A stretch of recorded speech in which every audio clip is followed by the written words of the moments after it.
Hello everyone, जैसा कि आप सबको पता है मैं आप लोगों को मल्टीपल डिजीज़ के बारे में बताती हूँ। उस डिजीज़ में हमें क्या गाइडलाइन फॉलो करनी चाहिए, क्या गाइडलाइन नहीं फॉलो करनी चाहिए, ये मैं आप लोगों को बताती हूँ। तो आज मैं आप लोगों को डायबिटीज़ के बारे में बताऊंगी।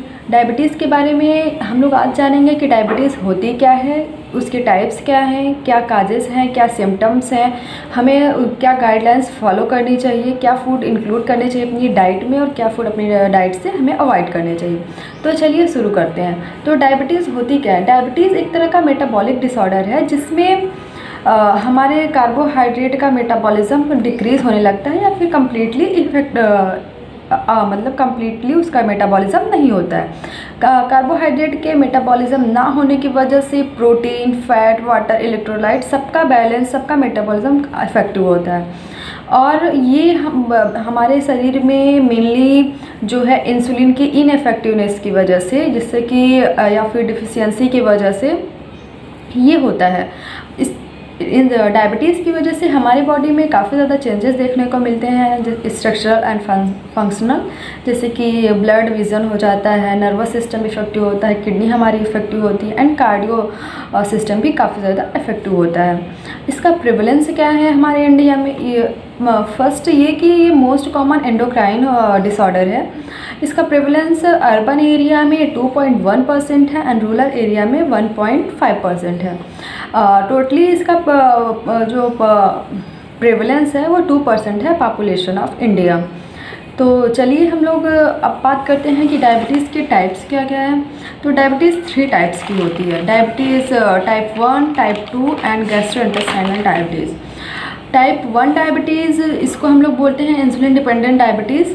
इसमें क्या है कि पेशेंट ये पहली बात तो ये 40 ईयर के पहले या फिर at the age of 20 years में होता है। ये मतलब ये इसमें जो पेशेंट है या तो ओवरवेट रहता है या तो वास्टेड कंडीशन में रहता है और या फिर अंडरवेट रहता है।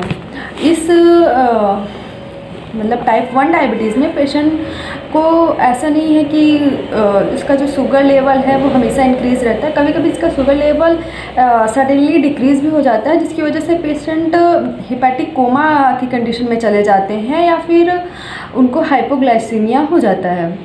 एंड ये जो है इसमें जो पेशेंट इंसुलिन है वो इंसुलिन पूरी तरह से उसकी कमी होती है, लैक ऑफ इंसुलिन होता है। एंड जो इंसुलिन थेरेपी पेशेंट को दी जाती है उसकी वजह से कभी कभी फैटल कीटोएसिडोसिस भी डेवलप हो जाती है। अब बात करते हैं type 2 diabetes. Type 2 diabetes basically old age वालों को होती है और ये इंसुलिन रेजिस्टेंस होती है। इंसुलिन रेजिस्टेंस का मतलब ये है कि हमारे जो पैंक्रियाज से इंसुलिन तो सिक्रीट होगा, लेकिन जो हमारी बॉडी है वो इंसुलिन को प्रॉपर यूटिलाइज नहीं कर पाएगी। और कभी कभी ये भी होता है कि यूटिलाइज तो करती है लेकिन उस अमाउंट में इंसुलिन सिक्रीट नहीं होता है।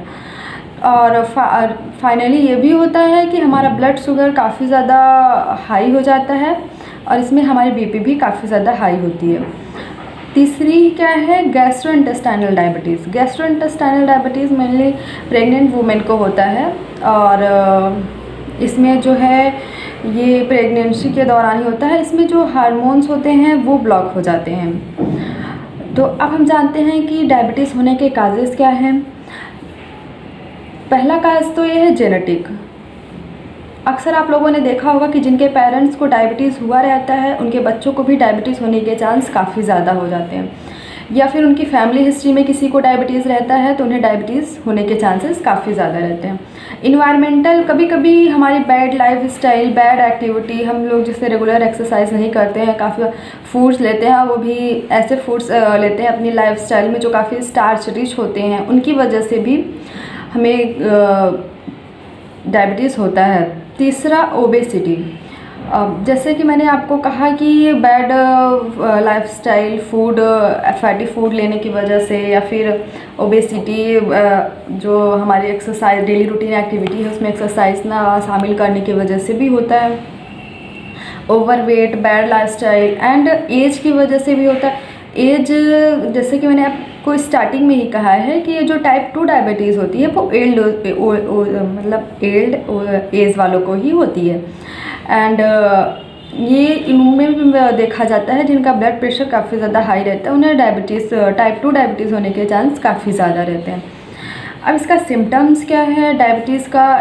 इस डायबिटीज़ में हमें काफ़ी ज़्यादा प्यास लगती है, हाथ पैर में काफ़ी ज़्यादा क्रैम्प्स उठते हैं और हमें काफ़ी ज़्यादा बार बार पेशाब लगने की भी दिक्कत रहती है और स्किन में काफ़ी ज़्यादा इचिंग होती है, स्किन ड्राई रहती है, हमारा जो विज़न है वो थोड़ा ब्लर्ड होने लगता है एंड जो घाव, जैसे हमें कभी चोट लग जाती है तो घाव भी हमारा जल्दी नहीं भरता है और हाई बीपी भी हमें देखने को मिलती है।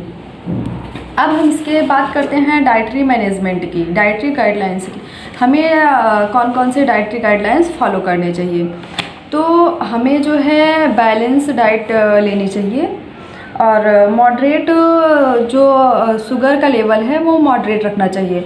मॉडरेट कंजप्शन राइस का या फिर अदर स्टार्च का भी रखना चाहिए। हमें जो रिफाइंड स्टार्च होते हैं उनको भी अगर हम लेते हैं कभी तो एकदम ना के बराबर ही लेना चाहिए। फ़ैट का इंटेक हमें लिमिट करना चाहिए, शुगर का इंटेक हमें लिमिट करना चाहिए। उसमें भी ये ध्यान देना चाहिए कि शुगर हम ले भी रहे हैं तो किस टाइप का ले रहे हैं। बेसिकली हम लोग शुगर जो है रिफाइंड शुगर नहीं ले सकते हैं। हम लोगों को जैसे आर्टिफिशियल शुगर रहता है वो लेना चाहिए। मॉडरेट जो है अल्कोहल इंटेक भी हम लोगों को थोड़ा कम कर देना चाहिए, क्योंकि अल्कोहल इंटेक की वजह से भी डायबिटीज़ को क्योर करने में काफ़ी ज़्यादा दिक्कत होती है। अब बात करते हैं कि हमें क्या फूड लेने चाहिए। तो हमें मैं आप लोगों को कुछ एग्जांपल्स देती हूँ कि हमें अपनी डाइट में कौन से फूड लेने चाहिए। जैसे कि चिया सीड्स हो गया, वाइल्ड सालमन फिश हो गई, ब्राउन राइस हो गया, वेजिटेबल्स हो गए, बेरीज़ हो गए, एप्पल्स हो गए, एवोकाडो हो गया, एग हो गया, whole grain cereals. Whole grain cereals में जैसे मिलेट्स, बाजरा, मक्का, जौ, ये सब। सिट्रस फूड हो गया, सिट्रस फूड जैसे नींबू, संतरा। और फ्रूट्स में हमें जो है मीठे फ्रूट नहीं लेने, जैसे कि केला हो गया और ये लीची हो गए और वाटरमेलन हो गया, और ये सब हमें अवॉइड करना चाहिए। और अब हम लोग बात करते हैं क्या फ़ूड हमें अवॉइड करने चाहिए। शुगर, स्वीटनर शुगर हो गए, जैसे कि मिठाई वगैरह में डालते हैं आजकल। हलवाई तो बहुत ज़्यादा ट्रेंड है कि थोड़ा सा अमाउंट बढ़ाने के लिए भी और उसमें ऐड कर देते हैं। और ट्रांस फैट्स हो गए, वाइट ब्रेड हो गया, राइस हो गया, पास्ता हो गया, फ्रूट्स जो कि मीठे फ्रूट्स होते हैं, अभी मैंने जैसे कि बताया, ड्राई फ्रूट्स हो गए, हमें अवॉइड करने चाहिए। फ्रूट जूस हमें अवॉइड करना चाहिए। फ्रूट हम खा सकते हैं लेकिन फ्रूट जूस हमें अवॉइड करना चाहिए। कैंड फ्रूट हो गया, एडेड शुगर हो गया, कॉर्न, पीस हो गया, पोटैटो हो गया, बटरनट हो गया, स्क्वैश हो गया, ब्रोकली हो गया, कैबेज हो गया एंड एस्पैरागस हो गया। तो हमें ये सारी चीज़ें अपनी डाइट से अवॉइड करनी चाहिए। अब बात करते हैं कि फ़ैट हमें अगर लेते भी हैं तो हमें फ़ैट कैसा लेना चाहिए। फ़ैट हमें हमेशा गुड क्वालिटी का फ़ैट लेना चाहिए, चाहे हमें डायबिटीज़ हो या ना हो, लेकिन हमें अपनी लाइफ स्टाइल में good quality of fat he include करने चाहिए। जैसे कि ऑलिव ऑयल हो गया, पीनट ऑयल हो गया, सेसम ऑयल हो गया।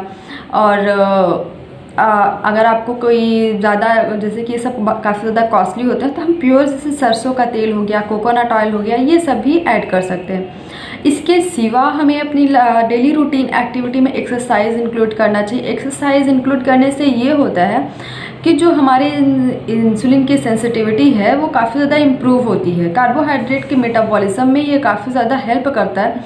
अगर हम डेली रूटीन एक्टिविटी में 35 मिनट या 45 मिनट, अगर बहुत टाइम नहीं है तो 20 मिनट ही एक्टिविटी डेली करते हैं तो काफ़ी ज़्यादा हमें इसमें काफ़ी ज़्यादा हेल्प मिलती है। और हमें धीरे धीरे करके हमारी ओबेसिटी, डायबिटीज़ के मरीज़ों में क्या है कि वेट गेन काफ़ी ज़्यादा हो जाता है, जिसकी वजह से अगर हमें उसको क्योर करना है तो अपना वेट लॉस काफ़ी ज़्यादा कम करना पड़ता है। और वेट लॉस हमें जो है एक्सरसाइज और प्रॉपर डाइट की वजह से ही मिलेगा। इसलिए आप लोगों को डेली रूटीन एक्टिविटी में एक्सरसाइज ज़रूर शामिल करनी चाहिए। हो सके तो आप लोग मॉर्निंग की एक्सरसाइज शामिल करें। अगर टाइम नहीं मिल पा रहा तो आप शाम की भी एक्सरसाइज शामिल कर सकते हैं। तो आज हम लोगों ने जाना कि डायबिटीज़ क्या होती है, उसके काजेज़ क्या हैं, टाइप्स क्या हैं, सिम्टम्स क्या हैं, क्या फ़ूड हमें लेने चाहिए, क्या फ़ूड नहीं लेने चाहिए, उसकी गाइडलाइंस क्या हैं। अगले वीडियो में हम अगले डिजीज़ के बारे में बात करेंगे। Thank you.